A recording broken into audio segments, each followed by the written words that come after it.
Now, today is the fifth day since Hamas launched bombardment on Israel's settlement in Gaza and Israel's retaliatory acts in response. Both acts by Hamas and Israel have only worsened the situation and led to greater uncertainty in the peace process in the Israel-Palestine conflict. Now, to know more about the impact of the latest incident of armed offensive exchange, we will talk with Professor Amin Saikal, founding director of the Center for Arab and Islamic Studies at the Australian National University and visiting professor at a number of universities across the continent. Hello, Professor Amin. It's nice talking to you here. Where are you in the world at the moment, and what time is it right there? I'm in Singapore, and it is 20 minutes past 3 here in the afternoon. Okay, it's nice talking to you from Jakarta to Singapore. Now, the first question for you, Professor Amin, would be, as an expert of Arab, Middle East, and Islamic issues, what is your analysis into the Hamas sudden strike, Professor Amin? Well, it's very tragic what has really happened. I mean, the Hamas attacks on Israel have logically been indefensible, but so has the Israeli reaction, which has been so massive and with a constant bombardment of Gaza and a complete blockade of the strip, cutting it off from water, food, gas, electricity, and of course turning the whole place into squalid. And there are 2.3 million population of Gaza who've been deprived of their livelihood. And as it's already been said by a number of other people, particularly President Erdogan, the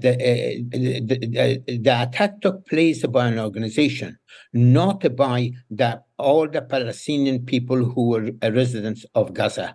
And therefore, they should not be subjected to the same punishment as if Israel would fight another state. And I think now what is urgently required for a humanitarian corridor to be opened in order to provide food and water and electricity to the Palestinian people. And second, I think the United States must really join other members of the United Nations Security Council to call for a ceasefire. And I think subsequently, there have to be a negotiation between the Palestinians and the Israelis for a political settlement. There is no military solution to this issue, and I think there has to be a political settlement. Thank you for the explanations, Professor Amin. Now, what is the likely motive by Hamas and any specific reason for the choice of day, Saturday, October the 7th? Why is that, Professor Amin? Well, as it was really pointed out in your introduction, Gaza has been suffering from Israeli blockade for 16 years. And as a former British Prime Minister, David Cameron, once described Gaza as the largest open-air prison in the world. And I think what basically the Hamas leadership has concluded, and obviously that has really rebounded on the Palestinian people, is to break this blockade and to try to, by attacking Israel, to bring about a circuit breaker so that the equation of no peace, no war has changed. And therefore, the door would be open for diplomatic negotiations. But obviously, that has not worked to the extent that they may have expected. And now it is the people of Gaza who are really suffering very badly. Yes, Professor Amin. Now, US, UK, and Germany, Italy, and France have extended support to Israel in its efforts to defend itself and its people against such atrocities. Now, will it mean that UK, Germany, Italy, and France will follow the US's suit to providing financial support and military equipment to Israel? Could you please elaborate on that, Professor Amin?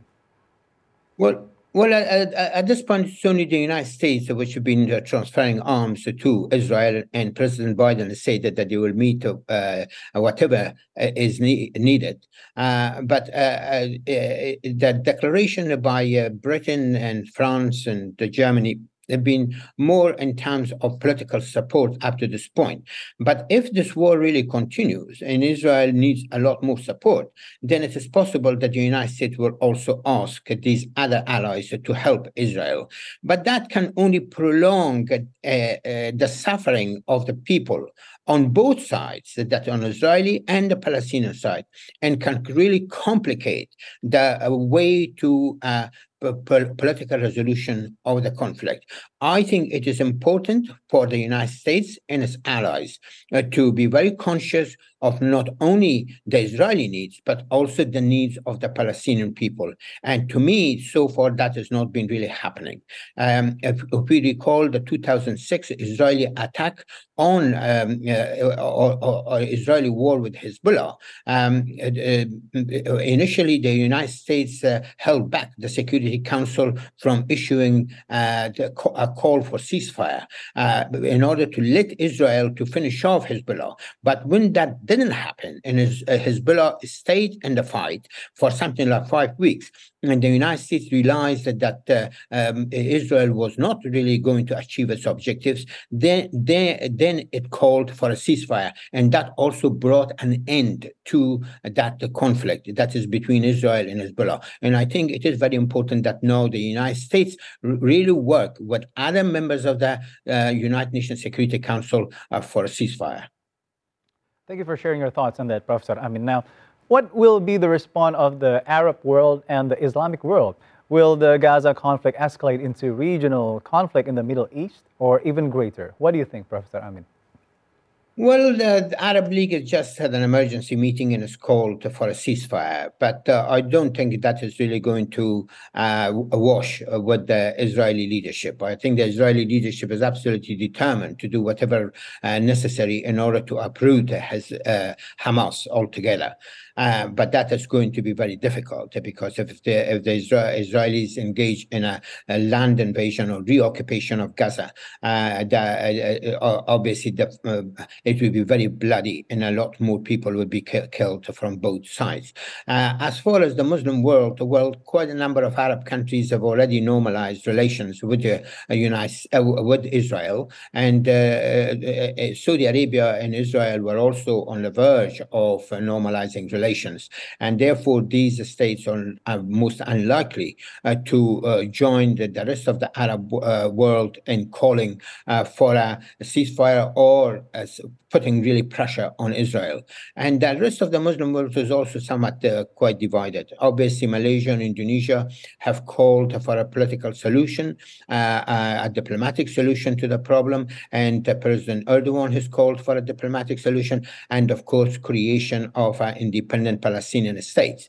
But in the present circumstances, I don't think any of these calls are going to be very productive. I think Israel wants to really continue its offensives into Gaza, and that may go on for some time. But I hope very much that the international community will wake up to the atrocities which are committed by both sides and bring about a ceasefire and a resolution of this problem which has been going on for 56 years, because there has been no peaceful resolution of this conflict for something like 56 years. The thoughts are mutual. Thank you for sharing your thoughts and talking to us right here in Jakarta, Professor Amin. Have a great day in Singapore today. Thank you, Professor Thank you. Amin. My pleasure. You're welcome. Thank you.